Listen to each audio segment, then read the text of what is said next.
سلام كبرات تخاتاتلتي كمي تقنيو ازي اب هارموني ميديا زفنو زينا مزيحت مدبيو امنا لو ما عند مع امنا لو ما عندي زينا مزيحت مدبنا أربعة ولا حمش تخونيوم حدش تغيروا حقتات مو اب حدا ابريل تمالي اب تقبار زوعلو اقدست يوم زبلنا يوم نابخم حيزنا قريبنا لنا نايلو ما عندي مدبنا كلن زنا حدشتي تمالي تقبار زوعلى حقتات اقداسنتن بفلاي ንመብዛሕትኡ ተኸታታሊና ዝጥንክፋ ስለ ዝኾና ንዕአን ሓደ ብሓደ ክንሓልፈንን ብዛዕባን ክንዘራረብን መሪፅና ኣለና ከምቲ ልሙድ ኩሉ ሻዕ ንገብሮ ናባኹም እቲ ሓበሬታ ኣብ መጨረሻ እውን ኣብ ታሕቲ ክንገብረልኩም ኢና ብኮመንት እቲ ሊንክ ኣቲኹም ብየን ከተንብብዎ ትኽእሉ ናብኡ ሓደ ብሓደ ክንኣትዎ ኢና ካብዚ ተቐይሩ ዘሎ ሞ ትማሊ ኣብ ተግባር ዝወዓለ ሕግታት እተን ሕግታት ኣብዚኣ ተሪለን ብሓደ ኣለዋ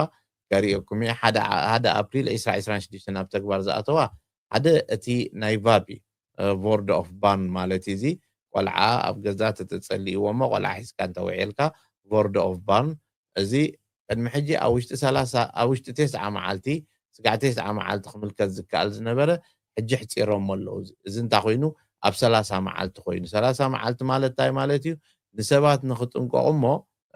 قلطيفهم انتي ريبورت نخجبري تحسب أبزن تايب لالو تيدن فور أنسو كان كورتاس كرافتي كاب 9 معالتين أب 3 قدي لهم ملو كاب 1 أبريل سلازي وورد أوف بان رسعنا حليفنا خيتبها على خيكية زيا أقداسيتا كم أخليت مسأن تاي تغير على حجها تانا 10 معالت تبهالون مسأ تغير خمزلا أبا قليت أمالو سلازي تعلامة نايزخاني أب جيجاتات ندابزحه ነቲ ጌጋታት ንምቕናስ ተባሂሉ ዝተገብረ ምዃኑ ይብሉ ኣለዉ እዚ እንታይ ማለት እዩ ወለዲ ኣቐዲሞም ኣብ ውሽጢ ሓፂር ቆልዓን ተሓሚሙ ሓደ ኣፕሪል ተሓሚሙ ኣብ ውሽጢ 30 መዓልቲ ከመልክትሉ ኣለዎም ነተን ገንዘብ ክወሃቦም ናይ ቫፕ እንተዘየለ ግን ቀደም 9 መዓልቲ ዝነበረ ሓሊፉ ስለ ዝኾነ ድሕሪኡ ሳዕቤን ከቢድ ሳዕቤን ክህልዎ ወይ ምክንያቱ ኣይክፍቀደሉን እዩ ማለት እዩ ነቲ ቆልዓ ካልኣይ ብዛዕባ እዚ ተዘርዚሩ ሓለፈ ቀሪብና ነርና ኢና ኣብ ናይ ለቃሕ ማለት እዩ ገዛ ንዝገዝኡ ሰባት ሓድሽ ንዝገዝኡ ሰባት ሕጂ ፅቡቅ ነገር ኮይኑ ኣሎ እሱ ከዓ እንታይ እዩ እቲ ናይ ቅድሚ ሕጂ እቲ እንስሳት ዝበሃል መጀመርያ ተትሕዞም ናብ 10% ደረጃ ወሪዱ ኣሎ እቲ ኣሞርቴሪንግ ዝነበረ 1% ዝያዳ ብላዕሊ ዝነበረ ሞር ክራብ ኣሞርቴሪንግ ስክራብ እሱ ኣፍኪሶም ኣለዉ እታ 1% ተላዒላ ኣላ ስለዚ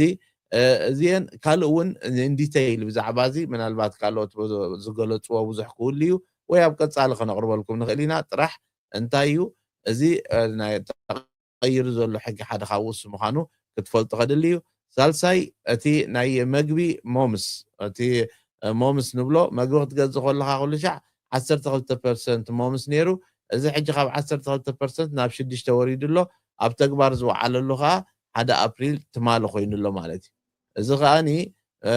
ወል ስጋዕ 31 ዲሰምበር 2027 እዮም ገይሮሞ ዘሎ ማለት ጊዜያዊ ኢሎም እዮም ገይሮሞ ደለው ስጋዕ 2027 ዲሰምበር 31 ዲሰምበር ክኸይድ ማለት እዩ ስለዚ እንታይ እዚ ወል ብዝርዝር እውን ኣብ ዘቕሪቦም ኣለው ኣብ ሬስቶራንት ስኬድካ ኣይቀንስን እዩ ኣብ ዶኳክን ይቕንስ እዚ ነናቱ ብንጹር ኣውፅኦሞ ስለ ዘለው ኣብኡ ከዓ ክረአይ ኣለዎ ኣብ ሬስቶራንት 12% ምዃኑ ገሊፅዎ ኣሎ ኣብቲ ድኳናት እዚ ለውጢ ይበሃል ኣሎ ተኻልእ ናይ ሓደሽቲ ማካይን ዝገዝኡ ሰባት እሞ ከዓ ክትቅይረን እንትኾንካ ከይድካ እንዳ ማኪና ነቲ ዝነበረ ማኪና ከይብካ ሓድሽ ማኪና ተምፅእ ትኾንካ ባዕሎም ቶም እንዳ ማኪና ነቲ ሬጅስተሪንግ በፊሰት ባዕሎም እዮም ፕሮሰስ ዝገብርዎ ነይሮም ሕጂ ግን ትራንስፖርት ስቲረልሰን ካብ 1 ኣፕሪል ኣትሒዙ ኣቕሊልና ኣለና ከምኡ ዝደልዩ ሰባት ባዕሎም ኣብቲ ሚና ሲዳ ኣትዮም ኣብኡ ኣቶም ክገብርዎ ክእሉ እዮም እዚ ከዓ ምቅላል ነቲ ናይ ስራሕ ስለ ዝኾነ ነዚ እቲ ትራንስፖርት ስቲረልሰን እቲ እንድሕር ኤጋር ቢታ ክትገብር ኮንካ ዳይሬክት ኣንሜላን ኣይተቐየረን ዘለኹም ቀደም እዚ እቲ ሬጅስተሪንግ በፊሰት ዝምልከት ጥራሕ እዩ እዚ ለውጢ እዚ ኢሎም ኣቐሚጦም ኣለዉ ሕጂ ኣብዚአን ረኣይዎም ብሓፈሻ ተን ተቐይረን ዘለዋ ዝበሃላ ዘለዋ እዚኣተን እየን ሓንቲ ኣገዳሲት ነጥቢ ከዓ ምናልባት ኣብ ውሽጢ ኤውሮጳ ክትገሹ ከለኹም ካብ 1 ኣፕሪል ንኔው ምናልባት ገለ ሰባት ወይ መርዓ ወይ ውራይ ወይ ገለ ሃሊኩም ገለ ሰባት ከዓ እዚ ናይ ሓዋላ ከምኡ ዘጋጠሞም ኣለዉ ዝመፁኒ ኣብ ምምኻር ደልዮም እሱ እንታይ እዩ ብዙሕ ገንዘብ ሒዞም ክንቀሳቐሱ ተታሒዙ ዝተወርሶም ሰባት ኣለዉ ሕጂ ኸ እንታይ ካብ 10,000 ዩሮ ንላዕሊ ሒዝካ ኣብ ውሽጢ ኤውሮጳ ትንቀሳቐስ ተለኻ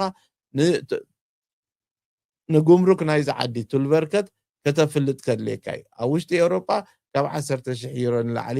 ሒዙ ዝንቀሳቐስ ማለት እዩ እዚ ኣዝዩ ኣገዳሲ ተድየለ ይወርስዎ እሞ ኣብ ቤት ፍርዲ ከይድካ ምንጩ ረጋጊፅካ ገለ ድሕሪ ብዙሕ ኮለሌኻ ንዕኡ ክምለሰልካ ዝኽእል ማለት እዩ ስለዚ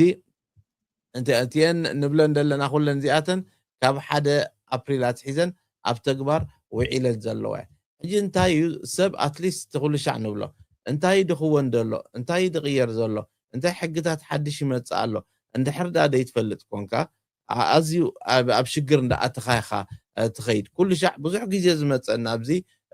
እሞ ከዓ ዝገለፅናዮ ነገር ተመሊሱ ከም ጌጋ ኮይኑ ዝመፀና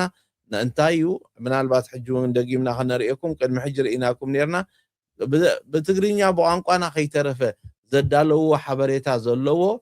ንዕኡ እቲ ሰብ ከይተኸታተሎ ክተርፍ ከሎ ተመሊስካ እንታይ ትብል እሞ እንድሕር ዳ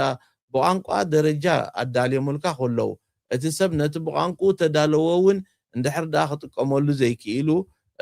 እቲ ሽግር መሰጋጠመ ኩሉ ሻዕ እንታይ ዝገብር ሰብ ንኣብ ከባቢኡ ዘሎ ሰብ ይሓትት እምበር ካብቲ ምንጪ ኣበይ ከይደየ እንታይ ክረክብ ዝኽእል እሱ ኸ ብቋንቋይ ተዳልዩለይ ኣሎ ድዩ ብኸመይ ክረኽቦ ይኽእል ንዕኡ ዝብል ነገር ብዙሕ ግዜ ኣይርኢን እሞ ከዓ ብዙሕ ገንዘብ ፈሲስዎ ናብ ካልእ ቋንቋታት ተተርጊሙ ተቐሪቡልካ ከሎ ማለት እዩ ስለዚ እቲ ኩሉ ሻዕ ንብሎ እንድሕር ዳ ኮንሱመንት በርከት ማለት ኣብዚ ዓዲ ነቲ መሰላትካ ናይ ከም ዓዳጋይ ዘለካ መሰል እንድሕር ዳ ብልክዕ ደይ ተዋሂቡ ክትሓተሉ ትኽእልን ክትዛረበሉ ትኽእል ወይ ከዓ ኣብኡ ከይድካ እንታይ ክገብር ዝኽእል እዚ ከም ዝጋጢሙኒ እሞ ብዙሕ ናይ ኣይርበልዎ ናይ መዓልታዊ ዘጋጥም ነገራት ኩሉ ሻዕ ትርእይዎ ኢኹም መስቲ ኩሉ ሽግራት ዘጋጥመካ ከም ዓሚል ንዕኡ እንታይ ትመሰለይ እንታይ ክረክብ ዝኽእል ኢልካ ንዕኡ በቢ ሞኻ ከም ዝበልናዮ ብዝተፈላለየ ቋንቋ ብፍላይ ሎሚ እዚ ናይ ሓሶት ፋክቱራታት ብዙሕ መፅእ ኣሎ ሰባት ናይ ሓሶት ፋክቱራ መፂዎምሲ ንዕኡ ዝኸፈሉ ኣለዉ ነቲ ናይ ሓሶት ፋክቱራ ክኸፍልዎ ዘይግባእ ከሎ ሓንሳብ ምስ ከፈሉ ሽዑ ወርሒ ወርሒ ካብኡ ድስሕብሎም ኣሎ ሰባት ነቲ ጉዳይ ዘጋጠሞም ተዛሪቦም ሓገዝ ረኺቦም ኣትሊስት ነቲ ዘሎ ሽግር ከማን ወዲኦም ከይኮዱ እስቲል ካብ ሽግር ናብ ሽግር እንዳኣተዉ ገሊኦም ኣብ ክሮኖፎግደን ኣትዮም ዝተረፉ ኣለዉ ብከምዚ ብዘይናቶም ዕዳ ገሊኦም ባንኪ ኣይዲ ዝተሰርቁ እሞ እቲ ዝህብዎ ምልክታት ከዓኒ ልክዕ ስለ ዘይኮነ እቲ ዘጋጠመ ነገር እንታይ ምዃኑ ብልክዕ ስለ ዘይገልፅዎ ወል ክሕገዙ እውን ኣይክእሉን ስለዚ እቲ ዝኸውን ነገር ዶኩመንት ጌርካ ብግቡእ ከተቕርቦ ኣገዳሲ ምዃኑን ነዚ እንዳበልና መሊስና ከዓ ብፍላይ እዚ ከምኡ ምስ ዘጋጥመካ ናበይ ትኸይድ እዚኣ ረኣይዋ ኩሉ ሻዕ ቅድሚ ሕጂ እውን ዘርኣናኩም ኣዝዩ ኣገዳሲ ስለ ዝኾነ ናብዛ ኣንሜልቲ ኮንሱመንት በርከት ዝብል ኣብ ናይ ኮንሱመንት በርከት ኣቲኻ ከም ዓሚል ከም ተገልጋላይ ዘለካ መሰል ናይ ምንታይ ኸ ኣንሜላ ክትገብር ደሊኻ ኣብ መሸጣ ድዮም ኣታሊሎምኻ ኣብ ናይ ውዕል ድዩ ኣብ ናይ ዋጋ ድዩ ኣብ ናይ ስፓም ድዮም ኣደጋጊሞኻ ናይ ፕሮዳክት ሰከር ሄድ ድዩ ናይ ሬሴሬቴተር ናይ መገሻ ድዩ ኣብዚኣ ኸይድካ ኣብ ስታርታ ዲን ኣንሜላ እንትብል ነዚአን ተእትወን ኩለን ከዓኒ እተን ዘለዋ ሓበሬታ እንታይ ኻ ኮንካ ኣብዚኣ ሞትኣቱ ንምንታይ ዝምልከት እዩ ኣብ ዝረኣይዎ ኩሉ ዝሲ ብትግርኛ ተዳልዩውን ኣርኢናኩም ኢና ሊንክ ክንገብረልኩም ኢና ብታሕቲ ብምሉእ ሲ እንታይ ኻ ኮንካ ቴሌፎን ዲኻ ገዚእካ ተኻቲዖምኻ ናብኡ ኣቲኻ ብዛዕባኡ እንታይ ትገብር ብዛዕባ ቢንዲንግ ስቱድዩ ግዜ ድዩ ናይ ምጥዓስ መሰልካ ድዩ እንታይ እዩ ትተኸልከልካዮ ዝብል ነዚ ኣዝዩ ብከምዚ ደረጃ ብዲቴይል ተዳሊልካ ንዘሎ ነገር ምፍላጡ ኣዝዩ ኣገዳሲ መዚ ሕጂ ንብሎ ዘለና ሕግታት ዝወፅኻ ኩሉ ሻዕ እንታይ ሓድሽ ሕጊ ወፂ ኣሎ እንታይ ክንፈልጥ ግባእ ብኸመይ ከ ነቲ ዘሎ ነገር ተቐሪብና ኣሎ ክንፀንሕ ግባእ ከዓ እዚ ተቐፃሊ ክንገብሮ ዘለና እዩ ስለዚ ነተን ወፅአን ዘለዋ ሕጊ ሊንክ ኣብ ታሕቲ ክንፅሕፈልኩም ኢና በብሓደ ምክትታለን ከም ቀፃሊ ከዓኒ ብትግርኛ ዝተዳለወ ነገር ሓድሽ ዘዝወፀ ናብኡ ከነብለልኩም ኢና እሞ ኣቲኹም ምክትታልን ንኻልኦት ሓበሬታ ምብፅሕን ኣይትዘንጉዑ እንዳበልና ናይ ሎም መዓንቲ መደብ ኣብዚ ክዛዝሜ ዝቕፅል ብካልእ ትሕዝቶ ስጋዕ ንራኸብ